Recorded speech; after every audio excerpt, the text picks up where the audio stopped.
like, call me a soft woman. Again, I hate the TikToks. I love and I want the deportations, but I hate the comms that are driving this entire operation.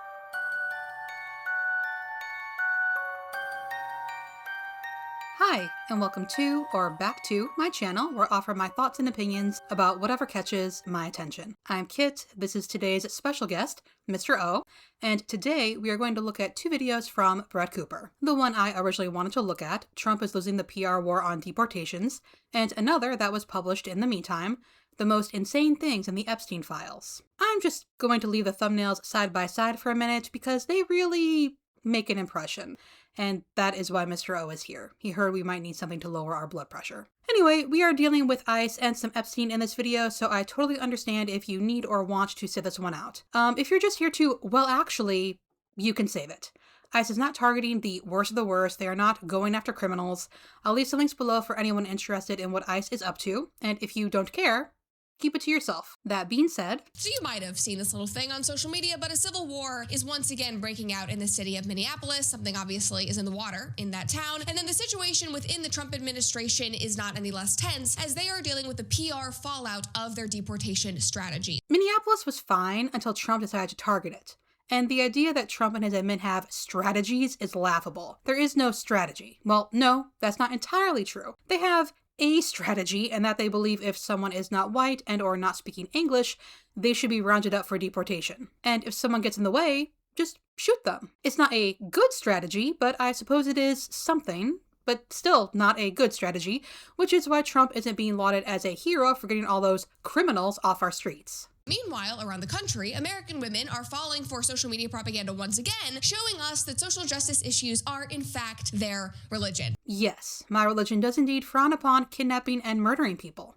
What a weird thing to be derisive about. So maybe call up Pearl Davis for this one, because possibly women really are the problem here. Just kidding. Maybe not just kidding. But anyway, I'm also just sitting here trying to figure out my take on this huge situation without compromising my values and the things that I voted for, while simultaneously not losing my humanity. Oh, I promise. Women standing up for their neighbors aren't the problem. And Brett has already given away her humanity. I trust she was paid so well for it that she sleeps easy at night. Brett goes on to discuss Renee Good and Alex Preddy's murders, and I find it so interesting that we keep being told how dangerous it is to be an ICE agent, how they have to mask for their safety, how they're being threatened, how they're taking the worst of the worst off the streets, and somehow they've been the ones doing the killing.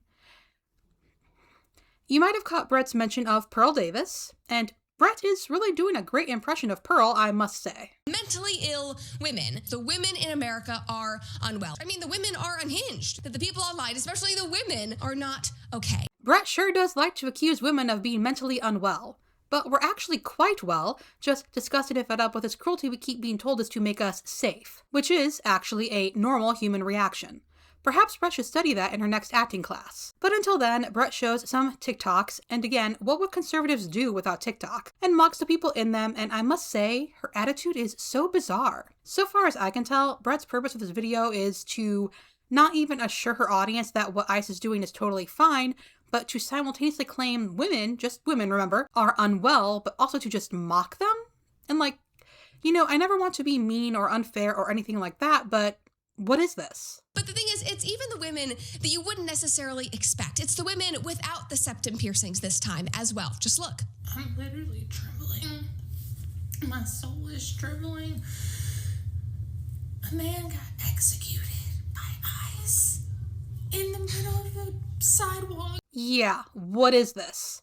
What is this smile and chuckle over someone clearly in distress about someone being murdered by a government agency? What is this clearly she's unwell framing when, yes, we should all be concerned? Hell, never mind concerned, terrified when a government agency is given permission to just shoot people in the street and face no consequences. That is bad. And at least as of filming, there's been no mention of investigating the agents involved in the murders. Though they do want to investigate Becca Good, Renee Good's widow, which is just... I'm trying not to be really offensive here, but I feel like as I'm watching this video, I'm watching an audition tape. Like an audition tape for the most virtuous, the most anti-fascist woman possible. Like she's submitting this to win an award from her peers. If she found it unconvincing, why bother showing it to her audience?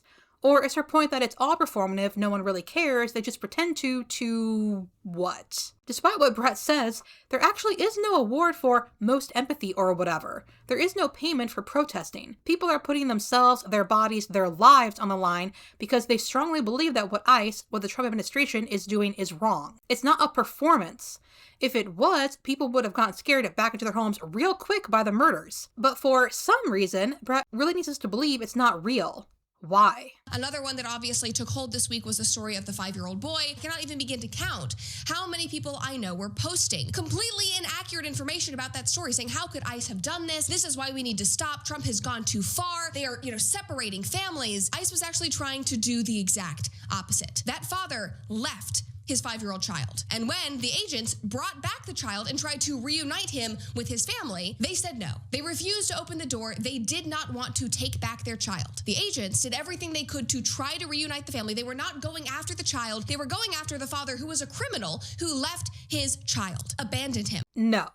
Brett is referring to Liam Ramos, who was detained by ICE with his father.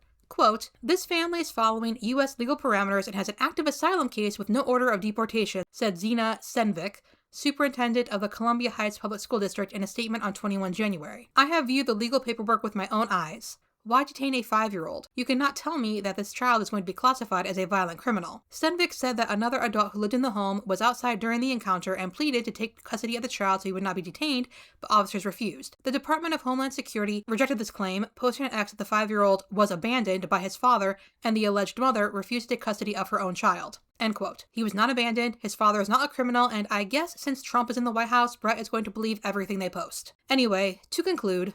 Call me a soft woman. Again, I hate the TikToks. I love and I want the deportations, but I hate the comms that are driving this entire operation. I don't want to see Kristi Noem, Ice Barbie, outside with a rifle storming into Home Depot with a camera on her, joking about pulling people out of their homes. It distracts, in my opinion, from the seriousness and the imperative nature of what Trump is trying to pull off, and yes, what I voted for, what I believe is best for the country. It gives emotional, unstable people who already hate us, who are not taking the time to get clarity on the stories and the people being deported, outrage ammunition. It gives the media the ability to run with those stories because obviously they hate us, they hate Trump as well. There is no clarity. So Brett is upset with the messaging, Kristi Noem all glammed up and the social media accounts making Pokemon jokes, and that they're actually not deporting as many people as she would like. Apparently, Brett still believes, somehow, that Trump has an agenda, a mission, a vision, and isn't just listening to whoever talks to him last. How has it not occurred to her that, if deporting the worst of the worst, if deporting undocumented immigrants was the actual goal, it would look very, very different? Conservatives like to talk about law and order, but they're going about this in a very chaotic way, because they don't actually care. The goal isn't safety or borders or anything like that. They want the show, they want the spectacle, they want people to be afraid. The cruelty, as always, is the point. And again, if you want to know more about what ICE has been up to, there are links below, and no, they don't need devil's advocates. Let's move on to Brett's Epstein video. Right now, from where I am sitting, it feels like this is it. And it also feels like this drop seems kind of like fine, you guys won't shut up about it. Here's the files, go through it. Since everybody wants this information so badly, here's 3 million files that you all need to work through. And while, yes, objectively, this is a huge step for transparency on this issue, I don't, and this is where I struggle. I don't really know how productive this actually has been because it almost feels like all of this was intentionally made incredibly confusing. These files are not organized well. It was a huge drop all at once, and there is so much actual misinformation online. And I do not use that word misinformation lightly, but this actually is misinformation. It's so interesting that Brett says this because she's not the only one who thinks the drop was done this way on purpose to confuse people and instill doubt about what's real and what's not. And yet we have Allie Beth Stuckey congratulating Trump for his transparency.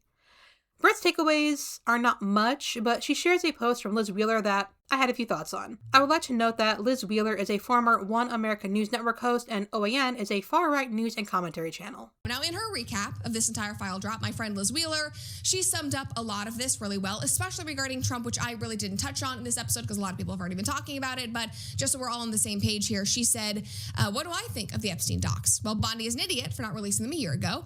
Trump is totally exonerated again, not a whiff of wrongdoing in 3 million documents. In fact, Trump never got a massage per Epstein himself, who hated Trump. Trump. Totally exonerated, Democrats are liars, duh. Mainstream media is worse than you think. The tip line allegation that Trump raped a 13-year-old were deemed by the FBI to be non-credible. That tip line was open to any nutcase who called in. Most accusations were secondhand gossip and easily disproved. That also isn't just about Trump. Again, that's why all of this is just convoluted and confusing. Case in point, she says, part of the allegations involved Trump's LA golf course, and the allegation was supposedly from 1995 to 1996, but Trump's LA golf course didn't open until 2006. The media knows this. They just hate you. And they have an agenda. Everybody has a political agenda. Liz then goes on and says Democrats loved Epstein. Sitting Congresswoman Stacey Plaskett not only texted Epstein for advice during a live congressional hearing, she visited Epstein's island many times. Sick. Where are the Democrats censoring her? Crickets.